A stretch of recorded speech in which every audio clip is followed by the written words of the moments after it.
Hello. It's me. It's Glenda with Fralins and Friends.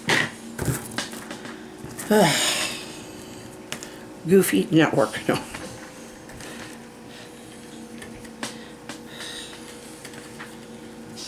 Fralin and Friends Crafts Plus.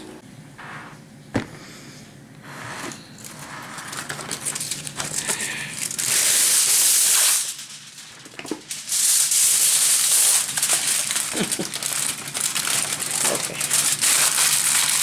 I want her dress to look like a dress. I'm going to use this marshmallowy type of, it's a lightweight,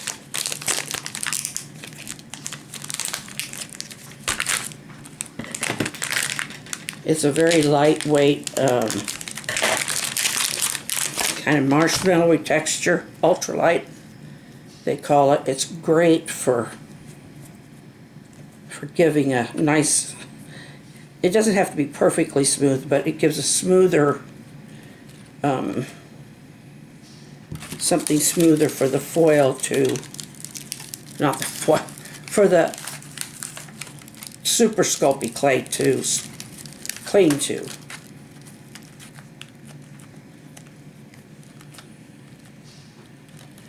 Okay, I'm going to go ahead and bake this part. And I'll probably work on the rest tomorrow. But for you, it'll just be in the next clip.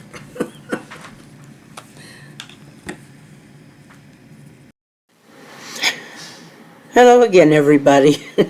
This is Glenda. I'm going to be having to cut out quite a bit of stuff here because, well, for one thing, I didn't get the camera situated right. I get busy on this stuff, and because it just takes a lot of work.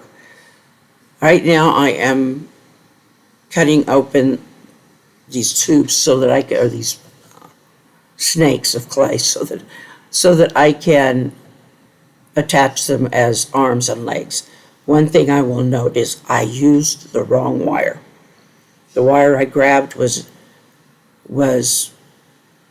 not the one I usually use, and it's too flimsy. There was places I had to reinforce it by wrapping it with another wire. So you can see there how it's just flimsy, but I make it work. Right now I'm attaching the arm, and so I'm attaching the arms, and I'll get all of the arms and legs attached here, and I haven't got her head on yet either, but you can see her dress there. I have put some little kind of flow marks in there, or fold type things. They're actually parts of the skirt that are kind of giving an effect of blowing or movement. Oh, my mouth's getting dry again.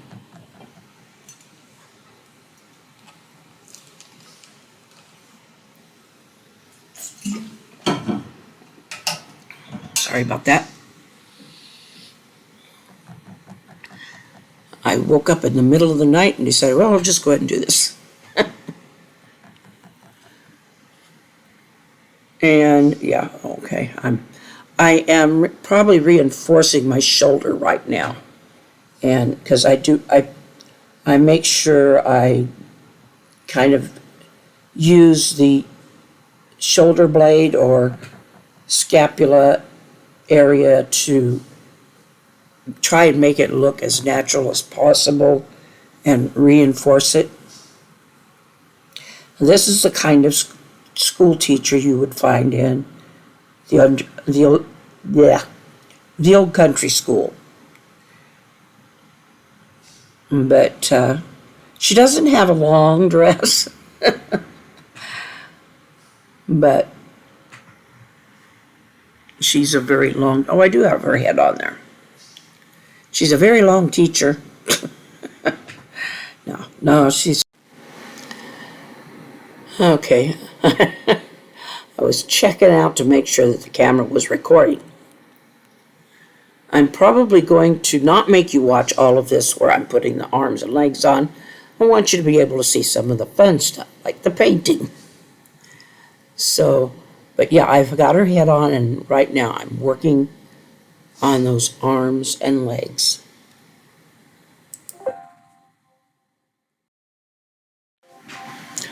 Okay, I have got the arms and legs on, and I am trying to make hands, as you can see. That's a hand. And I have not made a lot of hands, so forgive me if they're not perfect.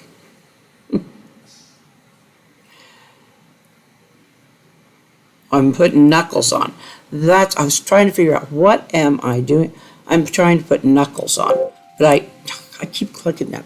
I don't put on the double knuckles on the fingers. I just put the first knuckle on, because after you work with this a little while, it starts getting pretty soft. And look at me, I shake. Look at my hands just shake. So,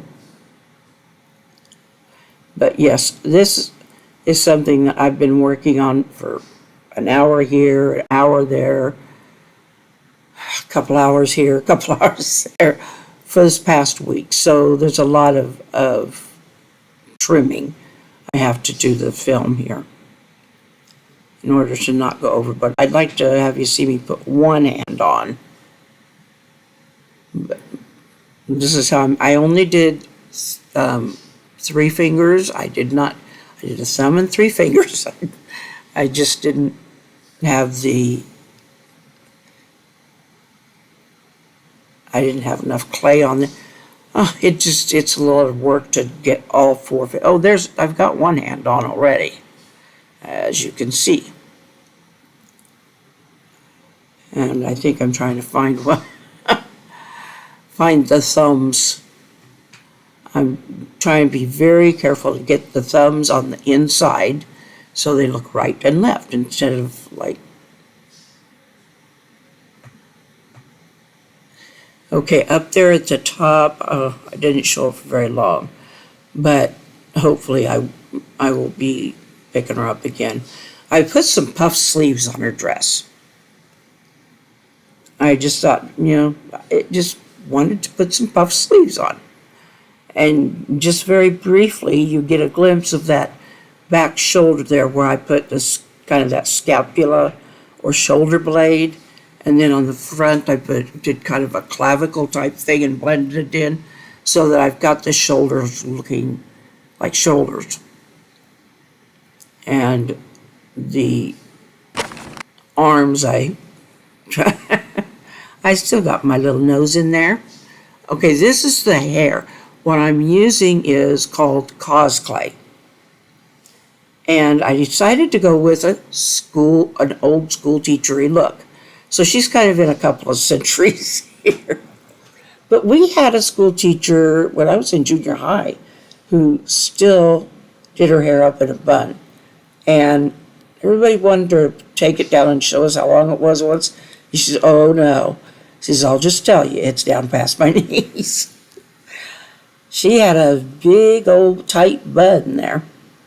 Well, the bun didn't look terribly big, but it did hold a lot of hair.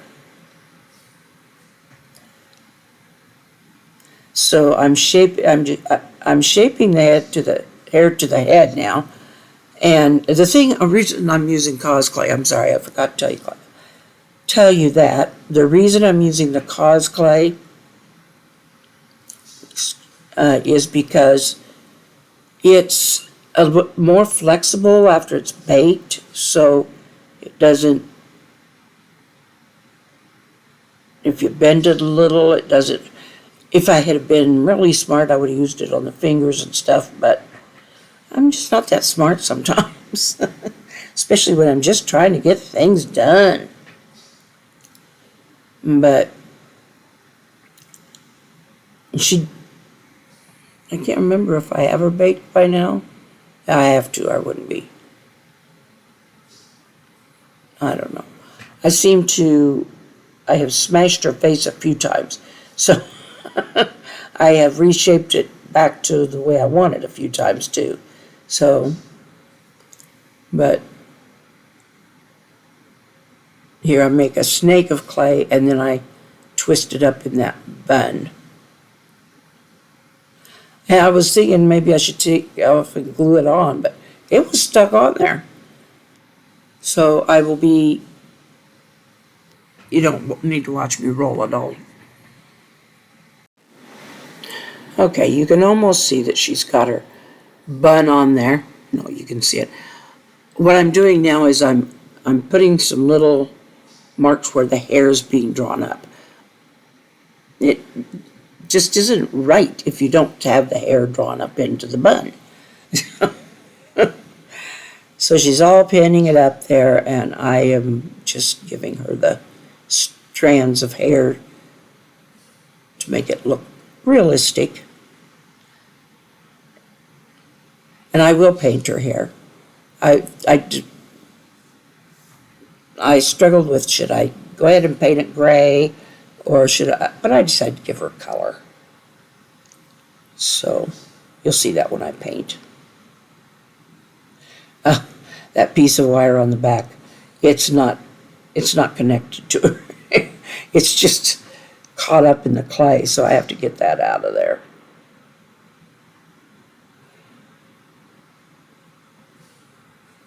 So I'm going to be baking her again, and then we'll be painting her. Make her look all pretty. I'm giving her a pink dress. I was going to do yellow, I was going to do blue, and I said, no, I'm going to give her a pink dress. So, even if her hair isn't very youthful and her face is kind of wrinkly and warped, just because it got smushed so many times, and no, I'm kidding. But no, I decided that I wanted to give this gal a pink dress. I could have gone with but why not? I mean, school teachers can wear pink too. I thought about it being almost too youthful a color. Maybe should have gone something a little not so, maybe a dark red or something, but no, I wanted to make her cheerful. Teachers can be cheerful. So I'm making her cheerful with the pink dress. For her skin tone, I mixed a little bit of yellow ochre. Well, it was more yellow ochre than anything, with just a little bit of pink and a little bit of white. And that's how I got this skin tone for her.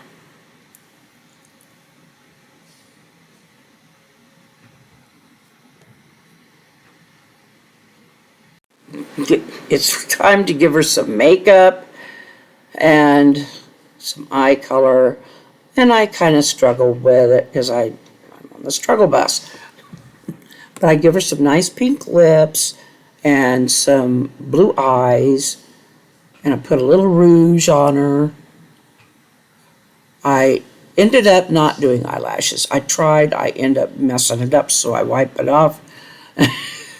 But I did give her some eyebrows. So, oops. I keep doing that. I hope you pardon that noise. It's me accidentally clicking the mouse. So, yeah, there I'm putting the whites in the eye. But yeah, I'm giving her some makeup now. She's standing there, arms on her hips, ready for those kids. Ready to teach those kids.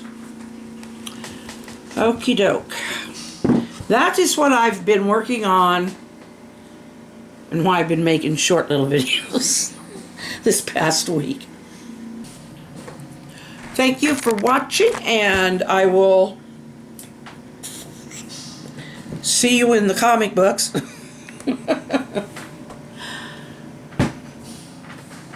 I will be back.